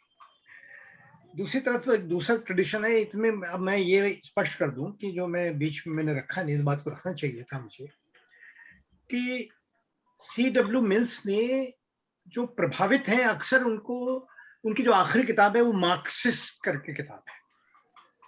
C.W. मिल्स और D.P. मुखर्जी में एक बड़ी साम्यता थी। D.P. मुखर्जी अपने को मार्क्सिस्ट कहलाना पसंद नहीं करते थे, मार्क्सोलॉजिस्ट कहने के लिए कहते थे। स्वेटर पहन रखे हैं देखो। तो अक्सर मार्क्सोलॉजिस्ट उनको कहा गया, कभी भी उनके बारे में जिक्र होता है, लेकिन हम लोग फिर भी मार्क्सियन या मार्क्सिस्ट सोशियोलॉजिस्ट में ही रख देते हैं। C.W. मिल्स का भी एक बड़ा अजीब सा था कि वो उनको मार्क्सिस्ट कहा जाना ज्यादा पसंद नहीं था। हालांकि इसका जिक्र मैंने कल करना था, आज नहीं किया, कि असल में जो न्यू लेफ्ट एक आइडिया है, न्यू लेफ्ट का एक अमेरिका से शुरू हुआ है और आजकल सभी पूरे वर्ल्ड में है। न्यू लेफ्ट जिसको कहा जाता है, खास किस्म के थिंकर्स हैं। यह माना जाता है कि C.W. मिल्स एक मार्क्सिस्ट तो नहीं थे, लेकिन न्यू लेफ्ट का ट्रेडिशन उन्हीं से स्टार्ट होता है। जो न्यू लेफ्ट ट्रेडिशन है वो एक तरीके से सोशियोलॉजी या सोशल साइंसेज में उन्हीं से स्टार्ट होता है, और उन्होंने कई लोगों को प्रभावित भी किया। हालांकि C.W. मिल्स ने अब एक आध जगह अपनी बायोग्राफी जो उनकी है, उनके बच्चों ने जो लिखी है, उसमें 1-2 जगह ऐसे लेटर्स हैं जिसमें स्वीकार किया है कि वो मैक्स वेबर से, कार्ल मार्क्स से, अपने पूरे क्रिटिकल एटीट्यूड के साथ, कार्ल मार्क्स से, परेटो से और हर्बर्ट मीड से, जॉर्ज हर्बर्ट मीड से, यानी कि जो भी एक प्रैग्मेटिज्म का जो एक स्कूल था अमेरिकन साइकोलॉजी और फिलोसफी में, विलियम जेम्स और वगैरह का, उन सबसे प्रभावित उन्होंने स्वीकार किया है कि वो प्रभावित है। ये उन्होंने खुद अपने अपने लेटर्स में स्वीकार किया। हालांकि ये भी बात है कि उन्होंने बहुत सारे ट्रेंड्स को अमेरिकन सोशियोलॉजी में जन्म दिया। मैंने जो राजीव जी इस बात से सहमत होंगे कि मैं जब अमेरिकन सोशियोलॉजी की थोड़ी सी हिस्ट्री देखी मैंने, तो मुझे ऐसा लगता है कि अमेरिकन सोशियोलॉजी में होरोविच ने तो एक बायोग्राफी स्टेटमेंट लिखा है, सिर्फ जो है होरोविच है एक मशहूर, जो रेडिकल सोशियोलॉजी के प्रमुख उसमें से माने जाते हैं। तो एक रेडिकल सोशियोलॉजी का स्ट्रीम जो अमेरिका में पैदा हुआ, वो भी C.W. मिल्स की ही देन है। बहुत से लोग रेडिकल सोशियोलॉजी का जो भी कोर्स होता है वो C.W. मिल्स से शुरू करते हैं। केवल यही नहीं है, बल्कि रिफ्लेक्सिव सोशियोलॉजी जो एल्विन गूर्डनर का जो था, एल्विन गूर्डनर खुद एक क्रिटिक की तरह आते हैं, एक मशहूर सोशियोलॉजिस्ट रहे हैं अमेरिका के। उन्होंने जो एक ट्रेंड शुरू किया वो भी ये माना जाता है कि C.W. मिल्स का देन है। थियोडर शेनिन जो एक मशहूर पेजेंट्री के स्कॉलर बने, ब्रिटेन के रहने वाले थे, वो बहुत प्रभावित थे। उन्होंने कई जगह C.W. मिल्स के से स्वीकार किया कि वो C.W. मिल्स से बहुत प्रभावित थे। तो C.W. मिल्स जो थे वो मेरे हिसाब से उनका एक अलग अपना लाइन ऑफ थिंकिंग है, जिसमें कई प्रभाव हैं, लेकिन उसमें एक अलग अंदाज भी है उसका, जो उनकी केवल सोशियोलॉजिकल इमेजिनेशन नहीं, द पावर इलीट से भी साबित होता है। अभी पंकज ने सही तरीके से हिंट दे दिया कि पावर इलीट भी एक ऐसी कृति है। अभी मैंने 2020 में एक महत्वपूर्ण पॉलिटिकल इकोनॉमिस्ट का एक वक्तव्य सुना, एक वक्तव्य क्या, भाषण सुना, एक 1.25 घंटे का भाषण है वो, जिसमें उन्होंने C.W. मिल्स के इस आइडिया से लेकर ग्लोबल पावर इलीट की एक पूरी थीसिस प्रोपाउंड करने की कोशिश की है ग्लोबल लेवल पर। यानी पावर इलीट अभी भी खुद पता नहीं, अब राजीव जी मुझसे एग्री करेंगे नहीं करेंगे, लेकिन मेरा मानना यह है कि अगर ध्यान से पढ़ा जाए तो योगेंद्र सिंह जब भारत में इलीट का जो भी डिस्कशन करते हैं छोटा मोटा, उसमें सीधा सीधा प्रभाव मुझे पावर इलीट के आइडिया का लगता है। तो मेरा मानना यह है कि C.W. मिल्स का इवेल्युएशन नया शुरू हुआ है, अभी इमेजिनेशन के साथ है, सोशियोलॉजिकल इमेजिनेशन के साथ।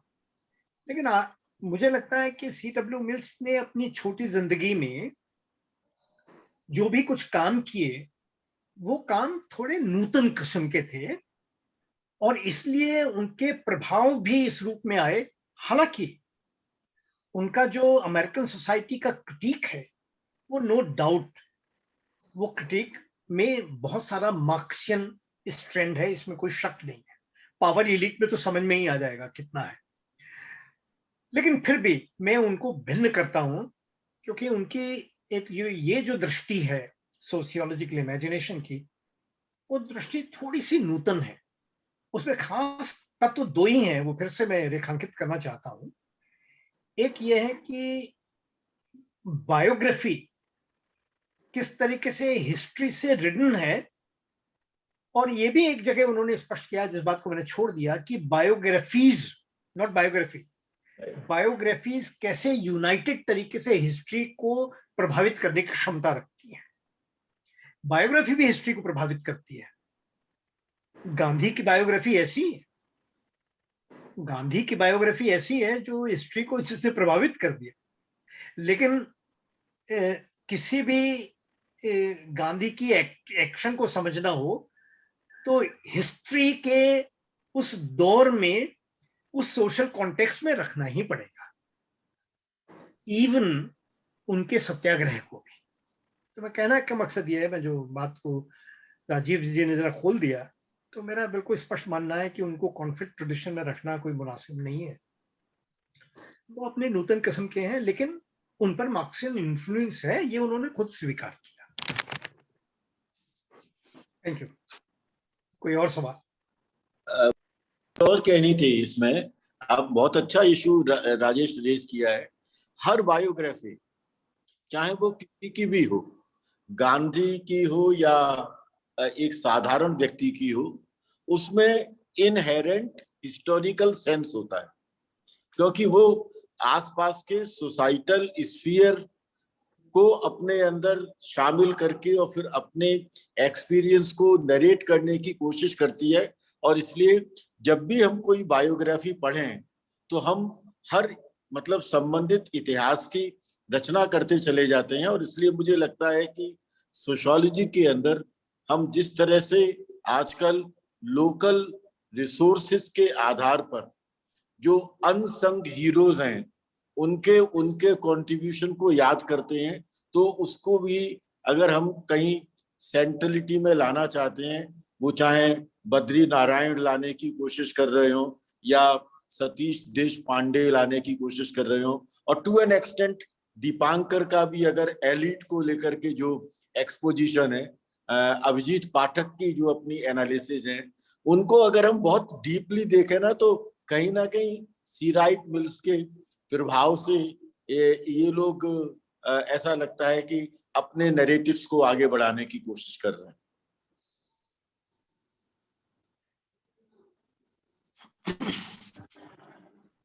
मैं सहमत। जी प्रदीप जी। कोई और अब मैं सवाल? जो भी पार्टिसिपेंट हमसे जुड़े हुए हैं। सर मैं मनीष पांडे गोरखपुर यूनिवर्सिटी से हूँ। जी हाँ, फरमाएं। सर प्रणाम। सर एक्चुअली 10 मिनट लेट से मुझे लिंक मिला, लेकिन मैं लगातार आपका लेक्चर सुन रहा था।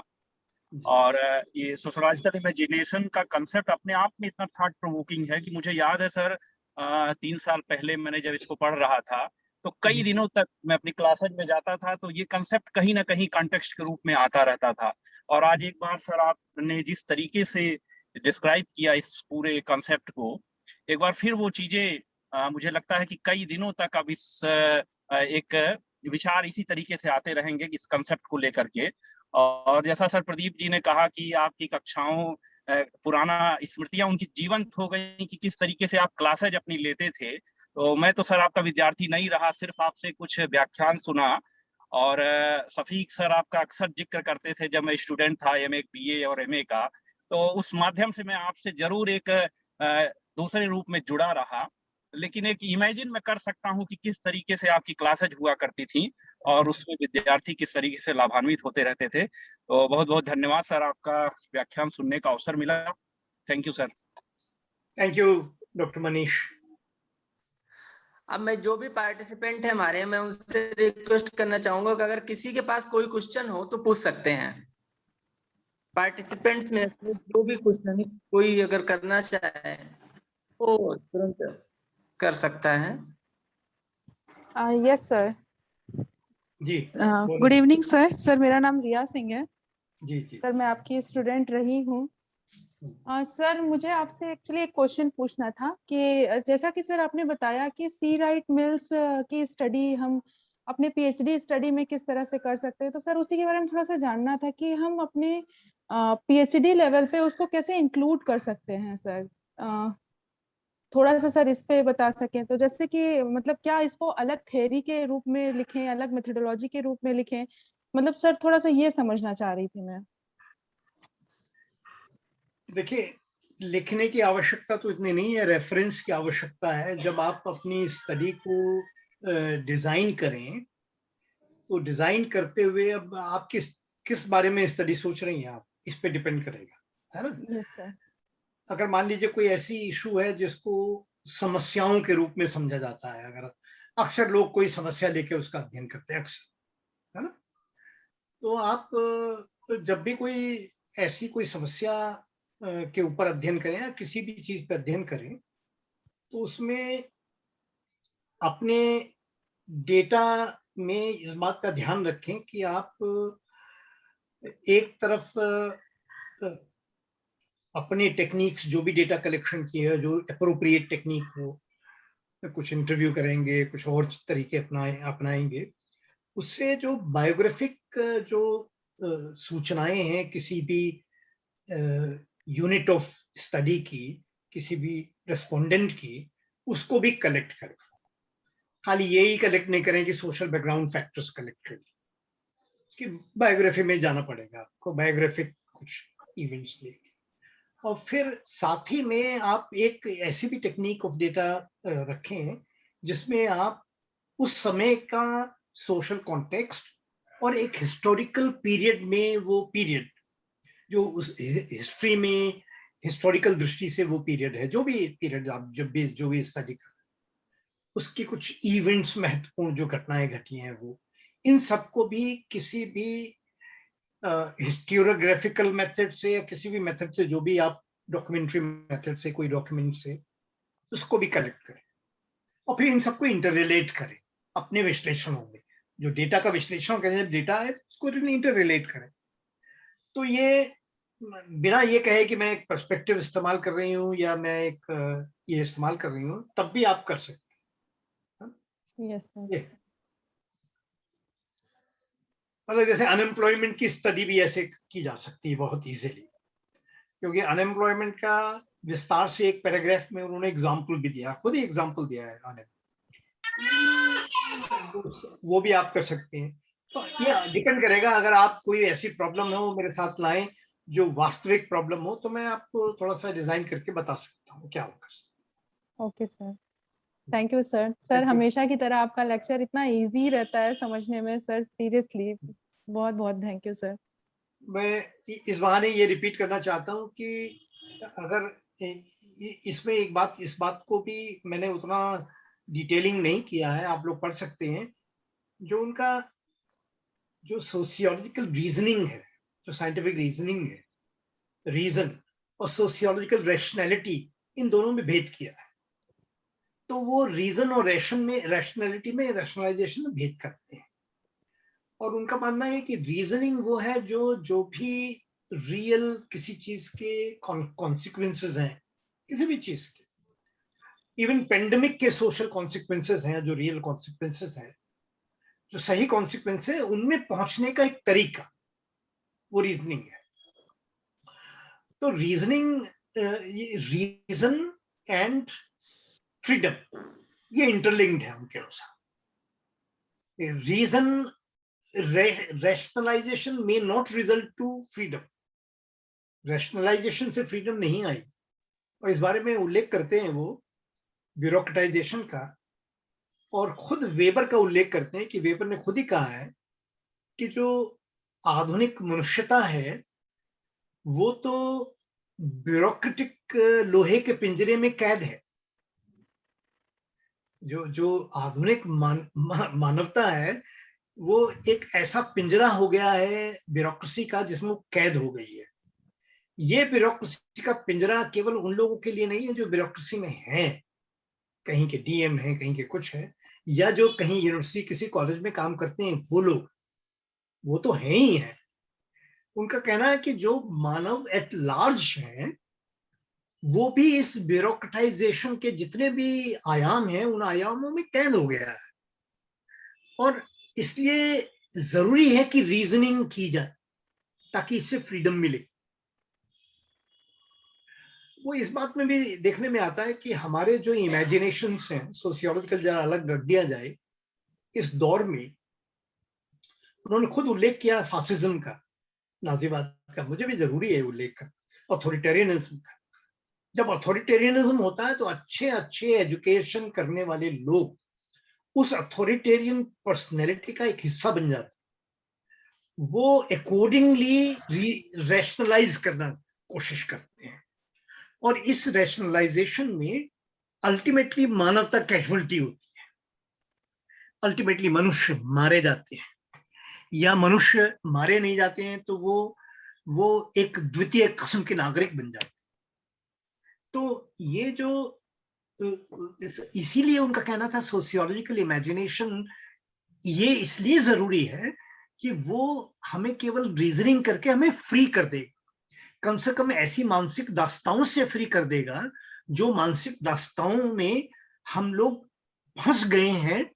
वो केवल ग्रैंड थियरी की नहीं है, वो एब्स्ट्रैक्ट एम्पिरिसिज्म की नहीं है, बल्कि वो हर किस्म के थिंकिंग की है, जो अक्सर हम जर्नलिस्ट में भी देखते हैं, अक्सर हम लिटरेरी लोगों में देखते हैं, इंटेलेक्चुअल्स में भी देखते हैं, मैन ऑफ लेटर्स में भी देखते हैं। तो इस सेंस में मैं इसको कोशिश किया मैंने कि हमारे आज के टाइम से इसको रेलेवेंस बन जाए, कि अगर रीजनिंग होगी, मनुष्यता ज्यादा फ्री होगी, ज्यादा बेहतर समाज में जाएंगे, तो उनका ये जो सोशियोलॉजिकल इमेजिनेशन है उसको इस बात को भी एम्फसाइज करना चाहिए कि वो एक बेहतर समाज के भी रूपरेखा उनके जहन में है। अगर रूपरेखा नहीं है तो एक आइडिया तो है ही है कि उस आइडिया से वो एक ऐसा समाज की तरफ जाएं जो समाज जिस दौर के वो अमेरिकी समाज में रह रहे हैं उससे कहीं बेहतर हो। Yes sir. सर मेरा एक और क्वेश्चन है। सर ये सी राइट मिल्स ने ग्रैंड थ्योरी को रिजेक्ट करा एक तरीके से, तो सर ये कैसे डिफरेंट है पोस्ट मॉडर्न थिंकर से? उन्होंने भी ग्रैंड थ्योरी को भी रिजेक्ट किया है, तो क्या सर डिफरेंसेस है कि ऑलमोस्ट सिमिलर है? कुछ सर इस पे बता दीजिए। नहीं, सिमिलर तो नहीं है। जो पोस्ट मॉडर्न थियरिस्ट हैं वो थोड़ा बात के हैं, C.W. मिल्स के बात के हैं, इवन फूको भी बात का है। हालांकि फूको पढ़ रहा था उस दौर में जब C.W. मिल्स प्रोफेसर थे, क्यों नहीं नॉट इन अमेरिकन यूनिवर्सिटी, लेकिन फूको उस दौर में शॉर्ट में बोल ही नहीं पाते थे कोई चीज। तो ये लोग बात के हैं। देखिए, पोस्ट मॉडर्निज्म एक अलग किस्म का सोच है। पोस्ट मॉडर्निज्म केवल क्यों नहीं ऑन हो रहा? ग्रैंड थ्योरी को रिजेक्ट नहीं करता, वो तो हिस्ट्री को भी रिजेक्ट करता है। पोस्ट मॉडर्निज्म केवल साइंस को रिजेक्ट नहीं करता, हिस्ट्री को भी रिजेक्ट करता। ये तो हिस्ट्री को अपनाते हैं, हिस्ट्री को ये एक बेहतर पटल पे ला देते है ना। और जो सोशियोलॉजी, क्लासिकल सोशियोलॉजी की जो हिस्टोरिकल लीगेसी है, उस लीगेसी को तो ये और आगे बढ़ाते हैं, है ना। तो इस सेंस में पोस्ट मॉडर्निज्म एक बिल्कुल अलग किस्म का विचार है। ये एक भिन्न किस्म का विचार है, लेकिन इस विचार में सोशियोलॉजी का जो एक साइंटिफिक कंसेप्शन है वो उनके लिए महत्वपूर्ण नहीं है। कहीं उन्होंने ये जिक्र भी किया कि मार्क्स का जो भी विश्लेषण था वो तो बिना सोशियोलॉजी के नाम के लिए नाम के था ना, सोशियोलॉजी का कहीं नाम भी नहीं लिया। इवन मैक्स वेबर ने कभी अपनी जिंदगी में अपने को आखिरी दौर को छोड़ दीजिए कभी सोशियोलॉजी कंसीडर ही नहीं किया। सोशियोलॉजिस्ट वेबर, जिसको हम सोशियोलॉजी के फाउंडिंग फादर में गिनते हैं, उसके बारे में मैं कह रहा हूं। वो तो एक इकोनॉमिक हिस्टोरियन था। ये है, पता नहीं, इसमें मेरा कैमरा ही नहीं आ रहा। Pradeep, okay sir, thank you so much sir. Vote of thanks के लिए अब तो बहुत हमें समय की भी एक मर्यादा है और उसका हम लोगों ने बहुत समय लिया, तो वोट ऑफ थैंक्स के लिए हम लोग के बीच रायपुर से प्रोफेसर प्रीति शर्मा जी हैं, छत्तीसगढ़ रायपुर से। मैम से अनुरोध है वोट ऑफ थैंक्स के लिए। हेलो जी मेरी मैम, आवाज है? जी मैम। वीडियो ऑन नहीं हो रहा, शायद आपके वहां से ही बंद होगा। कोई बात नहीं। आज कंट्रीब्यूशन ऑफ C.W. मिल्स के विचारों से अवगत कराने के लिए डॉक्टर राजेश मिश्रा जी, जो कि लखनऊ यूनिवर्सिटी के प्रोफेसर हैं, आज उन्होंने C.W. मिल्स के व्यक्तित्व और कृतित्व के बहुत विस्तार से समझाने का प्रयास किया। और जैसा आपने बताया कि इतनी कम उम्र में 46, इतनी कम उम्र में आपने जो कार्य किया वो बहुत अतुलनीय है, और उन्हें हम एक सामाजिक विश्लेषक के रूप में भी उन्हें देख सकते हैं।